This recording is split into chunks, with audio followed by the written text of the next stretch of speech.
Finance department ಇರೋ ಲೆಕ್ಕಪತ್ರ ಮುಖ್ಯಮಂತ್ರಿ ಬದಲಾಯಿತು. ಫೈನಾನ್ಸ್ ಅಲ್ಲಿ ಇರೋ ಲೆಕ್ಕಪತ್ರ ಬದಲಾಗುತ್ತಾ?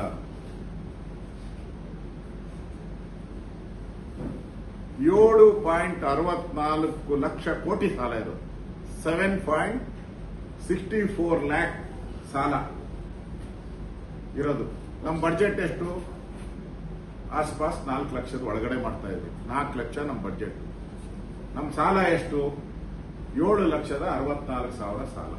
ಲಕ್ಷ ಕೋಟಿ. ಕೋಟಿ ಲಕ್ಷ. ಯಾರ ಮನೆ ಆದ್ರೂ ಆಳ ಮಾಡಬೇಕು ಅಂತಂದ್ರೆ ಹಳೆ ಲಾರಿ ಕೊಡಿಸ್ಬಿಡಿ ಅಂತ ಹಿಂದೆ ಗಾದೆ. ನಮ್ಮಲ್ಲಿ ಗಾದೆ ಇದ್ದಿದ್ದು, ಗಾದೆ ಮಾತು ಹೇಳ್ತಾ ಇದ್ದೀನಿ. ಯಾರ ಮನೆನ ಹಾಳು ಮಾಡಬೇಕು ಅಂದ್ರೆ ಅವ್ರಿಗೊಂದು ಹಳೆ ಲಾರಿ ಕೊಡಿಸ್ಬಿಡ್ಬೇಕಂತೆ. ಹಂಗೆ ಸಿದ್ದರಾಮಯ್ಯನವರು ಡಿ.ಕೆ. ಶಿವಕುಮಾರ್ ಅವರಿಗೆ ಹಳೆ ಲಾರಿ ಕೊಟ್ಟವ್ರೆ. ಇದು ಕೆಟ್ಟೋಗಿರೋ ಗಾಡಿ. ಇದು ಬೇಡದು. ನನಗೆ 3 ತಿಂಗಳ ಒಂದು ಅವಕಾಶ ಕೊಡಿ. ಈ ವರದಿಯನ್ನ ಸಂಪೂರ್ಣ ಮಾಡಿ ಈ ವರದಿನ ತಗೊಂಡ್ಬಿಡ್ತೀನಿ. ಇನ್ನು ಅನ್ಫಿನಿಶ್ ಇದೆ, ಫೈನಲ್ ಟಚ್ ಅಪ್ ಮಾಡಬೇಕು. 3 ತಿಂಗಳ ಟೈಮ್ ಕೊಡಿ ಅಂದ್ರೆ 3 ದಿನಾನು ಟೈಮ್ ಕೊಡಲ್ಲ ಅಂತ ಹೇಳಿದ್ರು. ಇದು ಪಕ್ಕಾ ನ್ಯೂಸ್. 3 ದಿನಾನು ಟೈಮ್ ಕೊಡದ 2 ದಿನದಲ್ಲಿ ಗೇಟ್ ಪಾಸ್ ಕೊಟ್ಟಂತದ್ದು ಈ ಕಾಂಗ್ರೆಸ್ಸಿನ ಸಂಸ್ಕೃತಿಯನ್ನ ಸ್ಪಷ್ಟವಾಗಿ ತೋರಿಸ್ತಾ ಇದೆ. ಅದರಿಂದ ಇನ್ನು ಮುಂದೆ ಕಾಂಗ್ರೆಸ್ ಪಾರ್ಟಿ ನಾನು ಹಿಂದುಳಿದ ವರ್ಗವರ ಚಾಂಪಿಯನ್ ಅಂತ ಹೇಳ್ಕೊಳಕ್ ಸಾಧ್ಯ ಇಲ್ಲ. ಮುಗಿದೋಯ್ತು. ವೀರೇಂದ್ರ ಪಾಟೀಲ್ನ ಅವಮಾನ ಮಾಡಿ ಯಾವ ರೀತಿ ಲಿಂಗಾಯತರು ನಿಮ್ಮಿಂದ ದೂರ ಆದ್ರು, ಈಗ ಅದೇ ಸ್ಥಿತಿ ಹಿಂದುಳಿದ ಸಮಾಜ, ಆ ಕುರುಬ ಸಮಾಜ ಇರ್ಬೋದು, ಬೇರೆ ಬೇರೆ ಸಮಾಜನೂ ಇರ್ಬೋದು. ಕುರುಬರಂತೂ ತಿರುಗಿ ಬಿದ್ದಿದ್ದಾರೆ. ಕುರುಬ ಸಮಾಜ ಅಂತೂ ತಿರುಗಿ ಬಿದ್ದಿದ್ದಾರೆ. ಎಲ್ಲರೂ ಕೂಡ ಇವರಿಗೆ ಸರಿಯಾದಂತ ಪಾಠ 2028ಕ್ಕೆ ನಿಮ್ಗೆ ಸರಿಯಾದಂತ ಪಾಠವನ್ನ ಈ ರಾಜ್ಯದ ಸಮುದಾಯಗಳು, ಯಾವ ಹಿಂದುಳಿದ ವರ್ಗದ ಸಮುದಾಯದಿದೆ ಅವರು ಪಾಠವನ್ನ ಕಲಿಸ್ತಾರೆ ಅನ್ನೋ ಒಂದು ಎಚ್ಚರಿಕೆಯನ್ನು ಕೂಡ ನಾನು ಕಾಂಗ್ರೆಸ್ ಸರ್ಕಾರಕ್ಕೆ ಕೊಡ್ತಾ ಇದ್ದೀನಿ. ಬ್ಯಾಕ್ವರ್ಡ್ ಮಾಡ್ತಾ ಇದ್ದೀನಿ. Backward go back.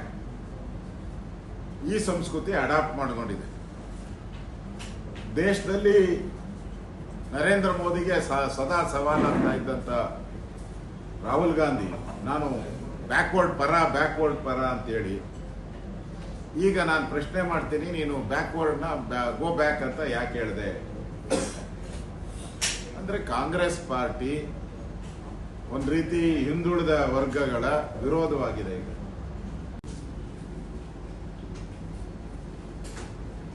ಮುಖ್ಯಮಂತ್ರಿ ಆಗಿದ್ದಂತ ಸಿದ್ದರಾಮಯ್ಯನವರು ಅವರು ನಾನು ಅಹಿಂದ ಮುಖ್ಯಮಂತ್ರಿ,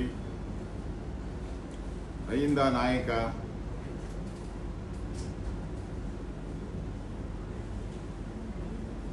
ದೇಶದಲ್ಲಿ ನಾನು ಒಬ್ಬನೇ ಕಾಂಗ್ರೆಸ್ ಪಾರ್ಟಿಯಲ್ಲಿ ಅಹಿಂದ ಮುಖ್ಯಮಂತ್ರಿ ಇರುವಂಥದ್ದು. ಬೇರೆ ಯಾವ ರಾಜ್ಯದಲ್ಲೂ ಹಿಂದುಳಿದ ವರ್ಗದವರು ಮುಖ್ಯಮಂತ್ರಿ ಇಲ್ಲ. ಆಂಧ್ರದಲ್ಲಿ ರೆಡ್ಡಿ ಇದ್ದಾರೆ, ಹಿಮಾಚಲ ಪ್ರದೇಶದಲ್ಲಿ ಠಾಕೂರ್ ಸಂಬಂಧಪಟ್ಟಿದ್ದಿದೆ, ಕೇರಳದಲ್ಲಿ ಅವರು ಮುಂದುವರೆದ ನಾಯರ್ ಅವರು ಇದ್ದಾರೆ. ನನ್ನ ಯಾವುದೇ ಕಾರಣಕ್ಕೂ ಬದಲಾವಣೆ ಮಾಡಲ್ಲ, ನಾನು ಹಿಂದುಳಿದ ಇದ್ದೀನಿ, ಕಾಂಗ್ರೆಸ್ ಪಾರ್ಟಿ ನಾನು ಬಿಡಲ್ಲ ಅಂತೇಳಿ ಬಹಳ ಕಾನ್ಫಿಡೆನ್ಸ್ ಆಗಿದ್ದಂತ ಮುಖ್ಯಮಂತ್ರಿ ಏಕಾಏಕಿ ರಾಹುಲ್ ಗಾಂಧಿಯವರ ಕಿತಾಪತಿಯಿಂದ ಮತ್ತೆ ಅವರ ತಂದೆಯವರು, ಅವರ ಪೂಜ್ಯ ತಂದೆಯವರು ಯಾರು, ರಾಜೀವ್ ಗಾಂಧಿ ಅವರು ಹಾಗೆ ಏರ್ಪೋರ್ಟ್ ಅಲ್ಲೇ ಮುಖ್ಯಮಂತ್ರಿನ ಕಿತ್ತಾಕೋದ್ರು. ವೀರೇಂದ್ರ ಪಾಟೀಲ್ನ ಕಿತ್ತಾಕಿದ್ದು ನಾವು ನೋಡಿದ್ದೀರಿ. ಹಿಂದೆ ಅವರ ಅಜ್ಜಿ ದೇವರಾಜ್ ಅರಸ್ ಅವ್ರನ್ನ, ಅತಿ ದೊಡ್ಡ ಹಿಂದುಳಿದ ವರ್ಗದ ನಾಯಕ ದೇವರಾಜ್ ಅರಸನ್ನ ರಾತ್ರೋರಾತ್ರಿಯಾಗಿ ಕಿತ್ತಾಕಿದ್ದು. ಮತ್ತೊಬ್ಬ ಹಿಂದುಳಿದ ವರ್ಗದ ನಾಯಕ ಬಂಗಾರಪ್ಪ ಅವರನ್ನ ಕಿತ್ತಾಕಿರುವಂಥದ್ದು. ಇದು ಕಾಂಗ್ರೆಸ್ಸಿನ ಕಿತ್ತಾಕುವಂತ ಸಂಸ್ಕೃತಿ.